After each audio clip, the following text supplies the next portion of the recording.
নমস্কার বন্ধুরা, আজকে আমি চলে এসেছি দক্ষিণেশ্বরে হনুমানের অত্যাচার দেখাতে। সেখানে দেখুন আপনারা কিভাবে হনুমান বিভিন্ন যারা দর্শনার্থী যাচ্ছে, মাকে পুজো দিতে যাচ্ছে, তাদের প্যাকেটগুলো সব জোর করে আদায় করে নিচ্ছে, নিয়ে যেখানে যা প্রসাদ আছে, ফলমূল যা আছে সেগুলো সব ও খেয়ে নিচ্ছে। সেই অত্যাচারের ভিডিও আমি আপনাদের সামনে তুলে ধরছি দক্ষিণেশ্বর মন্দিরের চাতাল থেকে। এরপরে অরিজিনাল আওয়াজও আপনারা শুনুন। ও পেয়েছে, আর ছাড়বেও।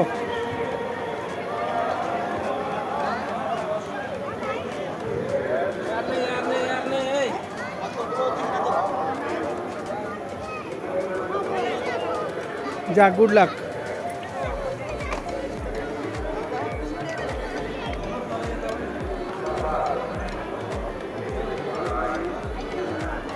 যেখানে সেখানে লাফাচ্ছে। ওই যে ওই একজন আসছে, পিছন দিক থেকে আসছে।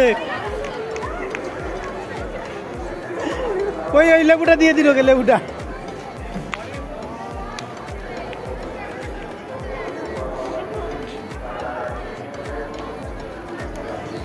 আমিও ভিডিও ভালো করতে পারিনি, কারণ আমার হাতে খাবারের প্যাকেট ছিল, আমিও ভয়ে দৌড়চ্ছিলাম, তাই ওই হনুমান থেকে বাঁচার জন্য ভিডিওটা খুব একটা ভালো হয়নি। এর জন্য আমি আন্তরিকভাবে দুঃখিত।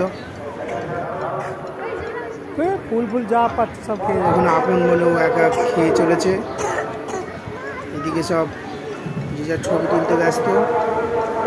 এখানে একটা মেয়ে দাঁড়িয়ে আছে, যেগুলো ফুল যা পাচ্ছে এক ধার থেকে সবই খেয়ে যাচ্ছে, কিছু বাদ রাখছে না।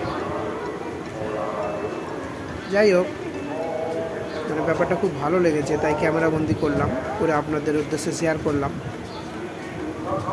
ভিডিওটা দেখার জন্য আপনাদেরকে অসংখ্য ধন্যবাদ। এইভাবে সহযোগিতা করুন আমাকে।